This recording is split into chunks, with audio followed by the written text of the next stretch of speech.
मैं खुश।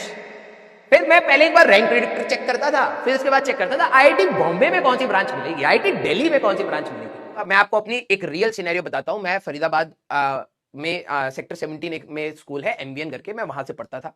और मैंने आप सभी लोगों को बताया होगा 2009 में आईआईटी का जो टॉपर था वो मेरी क्लास का ही था, नितिन जैन। ठीक है, तो जब क्लास में जब पहली बार ऐसा अगर बच्चा आ जाए तो उसको देखा देखी भी बहुत अच्छे बच्चे हो गए थे, हम लोग भी पढ़ने लग गए थे क्योंकि वो बहुत अच्छी अच्छी चीजें क्लास में बता देता था, करवा देता था, तो पढ़ाई का माहौल क्लास में बन गया था, नो डाउट बन गया था।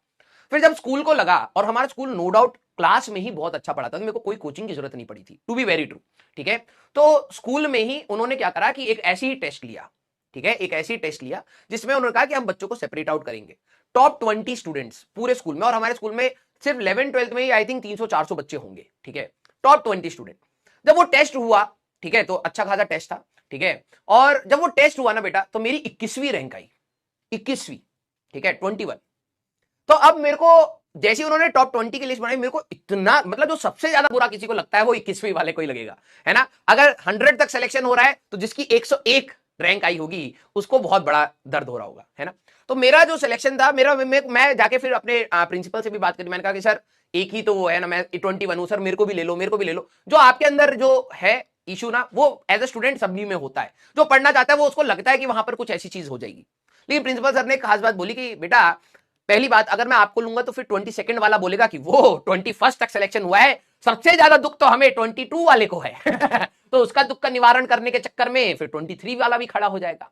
फिर 23 वाले को अगर हम ले लेंगे तो 24 बोलेगा कि यार 23 तक सिलेक्शन हुआ है, सबसे ज्यादा दुख तो हमें हुआ है। ये कंटिन्यूड रहेगा।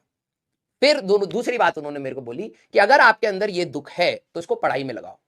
आप 21वीं पे क्यों थे, आप पहले पे क्यों नहीं थे। तो मेरे को भी लगा कि हाँ चलो ठीक बात ये है। मैंने टीचर को बोला, मैंने प्रिंसिपल सर को बोला कि सर हमें भी वैसे ही पढ़ाया जाएगा ना, जैसे कह रहे पढ़ाया आपको वैसे ही जाएगा, पढ़ने वाली बात है।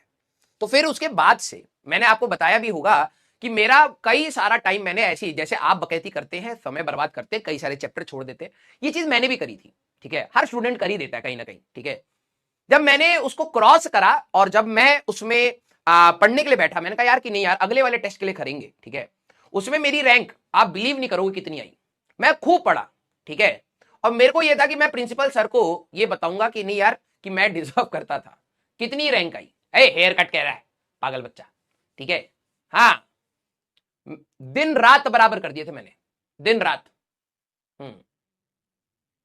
फर्स्ट कह रहा है 112, 112, 112। ठीक है बच्चे सोच रहे मोटिवेशन कहानी है, ऊपर ही गए होंगे। बेटा मोटिवेशन की कहानी इतनी डिमोटिवेशन में कन्वर्ट हुई, 112 रैंक आई। ठीक है, 112। हंस क्या रहे हो, रियलिटी है। मैं तो भाई साहब सोच रहा था प्रिंसिपल सर को धमका दूंगा कि आपने देखो एक हीरा छोड़ दिया। ठीक है, अब मेरे को क्या पता था कि इतनी पीछे जाएगी। मैं टेस्ट देके आया, मैंने कहा कि सर अगली बार मेरा मेरा बैच में आना जरूरी है, और मैं इतना अच्छा पेपर देके आया हूं, मेरा तो होगा ही होगा। जब लिस्ट लगी तो 112वीं रैंक थी। तो प्रिंसिपल सर ने टॉन्ट मारते हुए पता क्या बोला, कह रहे बेटा 20 के अंदर लाना था, 100 रैंक पीछे चला गया, तो तेरी 12 तो आई है लेकिन 100 के बाद आई है। ठीक है, ये प्रिंसिपल सर ने हंसते हंसते बोल दिया। मेरी फिर ईगो हर्ट हुई। ठीक है, मैंने कहा यार ऐसा कैसे हो गया, इतना मेहनत करी और 112वीं रैंक। ठीक है, फिर मैंने दोबारा से पढ़ाई स्टार्ट करी, और उसके बाद मैं पहली बार तो 19वीं रैंक आई, फिर 18वीं रैंक आई, फिर 17वीं रैंक आई, 2-3 टेस्ट हुए। बहुत ज्यादा इंक्रीमेंट नहीं हो रहा था, लेकिन यस मैंने बाउंस बैक करा। ठीक है, जो आपके अंदर लगन है, ठीक है, अगर आप उससे करते रहेंगे, और देखो जब टॉप 20 के स्टूडेंट्स थे जो फाइनली सेलेक्ट हुए, ठीक है, उस बैच में जब जेई का पेपर हुआ, ठीक है, उसमें से सिर्फ 8 बच्चों का सिलेक्शन हुआ। मैं ये कह रहा हूं टॉप 20 में से 8 भी बहुत बड़ी बात है, जिसमें फर्स्ट रैंक भी उस बैच से निकली। ठीक है, जो सेकंड रैंक थी वो 32 रैंक थी निखिल गोयल की। ठीक है, आईटी दिल्ली में उसको मिल गया था ब्रांच। ठीक है, 8 बच्चों का सिलेक्शन हुआ, तो मेरे को ये लग रहा था, और उसके बाद जो टॉप 20 के स्टूडेंट्स के बाद भी कई सारे बच्चों का सिलेक्शन हुआ था। It's never about the batch, it's about how you are going to study in the batch. ठीक है, अगर आप शिद्दत से पढ़ रहे हैं तो ऐसा नहीं है कि सिर्फ टॉप 20 के अंदर ही सारे सिलेक्शन हुए पूरे स्कूल के, नहीं, उसके बाद भी बहुत हुए। कई बच्चों के टेस्ट में 120 130 रैंक आ रही थी, उनका भी सिलेक्शन हो गया। मेरा भी लकीली सिलेक्शन हो गया था पहली बार में, बहुत अच्छी रैंक नहीं आई थी लेकिन हो गया था। कहानी का क्रेस्ट ये मैं आपको बताना चाह रहा हूं कि आप उस चीज को नेगेटिव वे में मत लीजिएगा। ठीक है, आप उस चीज को नेगेटिव वे में मत लीजिएगा।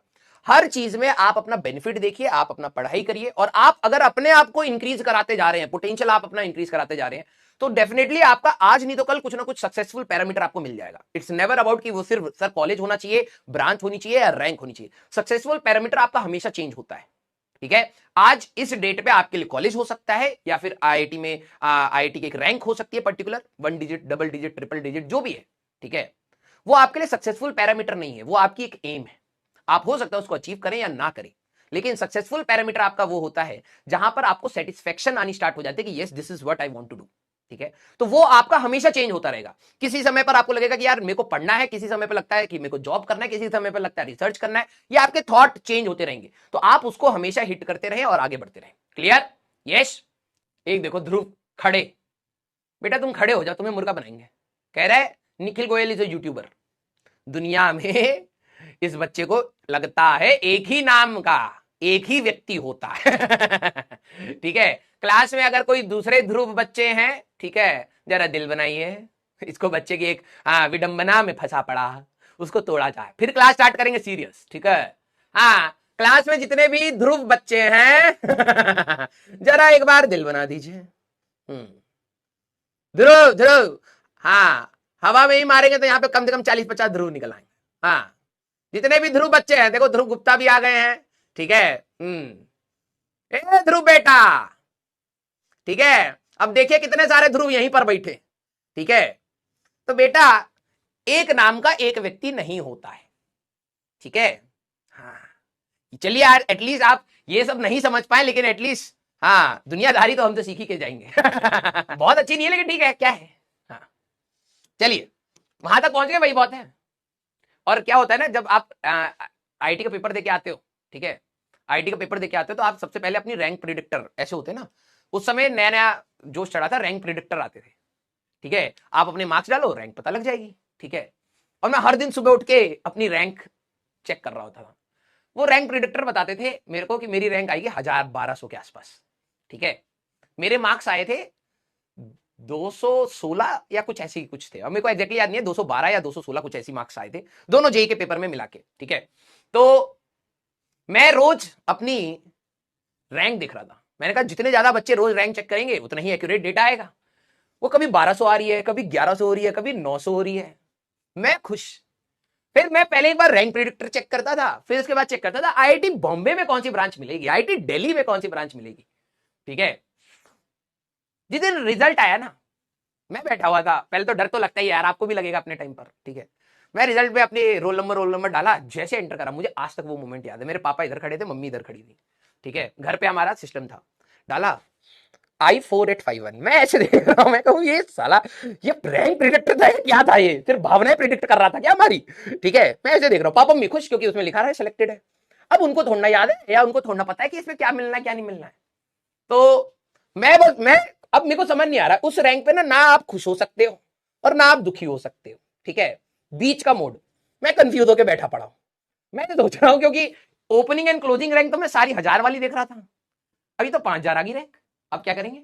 ठीक है, जैसी पापा मम्मी खुश, लड्डू वड्डू बांटना स्टार्ट, मैं देख रहा हूं, मैंने कहा अब क्या करें। मैं देख रहा हूं how to get into an IIT with 5000 rank. अचानक से मेरे सारे डाउट्स ही चेंज हो गए। मैंने कहा 5000 तक कुछ मिलेगा या नहीं मिलेगा। ठीक है, उस समय, ठीक है, उस समय 5000 5500 तक कॉलेजेस खत्म हो जाते थे। ठीक है, 5500 तक मोस्ट प्रोबेबली ऐसे ही होता था, बिल्कुल लास्ट में ऐसे बैठ के, मतलब नाखूनों से रैंक ऐसे पकड़ के लटके पड़े थे। ये बिल्कुल वैसी फील आ रही थी, टॉप 20 वाले स्टूडेंट में 21वीं रैंक लाना, बिल्कुल वैसे ही लग रहा था। मैंने कहा भावनाएं ज्यादा हर्ट नहीं होती, चलिए ढूंढते हैं। बहुत ज्यादा रिसर्च करा, बहुत ज्यादा वो करा, तब पता लगा कि भाई मिल तो जाएगा, कुछ ना कुछ तो मिल जाएगा। ठीक है, अब जब काउंसलिंग होती है, अब की काउंसलिंग में तो काफी आप अपने ऑप्शन चेंज कर सकते हो। ठीक है, मैंने क्या करा, हमें तो किसी का आइडिया ही नहीं था। अरे रुको ना, बता रहा हूं, मैं सीरियस पढ़ाऊंगा, टेंशन ना लो। ठीक है, हाँ 18 मिनट हो गया, चल। हाँ, अभी देखोगे ना 20 मिनट तक ऐसे लेटा पड़ा रहेगा ये। हाँ, कहानी भुलवा दी यार, इतनी अच्छी सी बात थी। अरे देखो, भगवान की विडंबना है, आईआईटी डी तो नहीं मिला, लेकिन आईआईटी डी ही मिला, समझ रहे हैं। ठीक है, हाँ सिटी चेंज हो गई बस। लेकिन कहते हैं ना, शिद्दत से जब आप किसी चीज को बहुत ज्यादा मांगते हैं, भगवान आपको दे देता है। बस कमी ये रह गई, हम आईआईटी दिल्ली नहीं बोले, हम आईआईटी डी चाहिए, आईआईटी डी चाहिए। भगवान ने कहा यार ये बच्चा बड़ा मांग रहा है, दिन भर मांग रहा है, दे दो।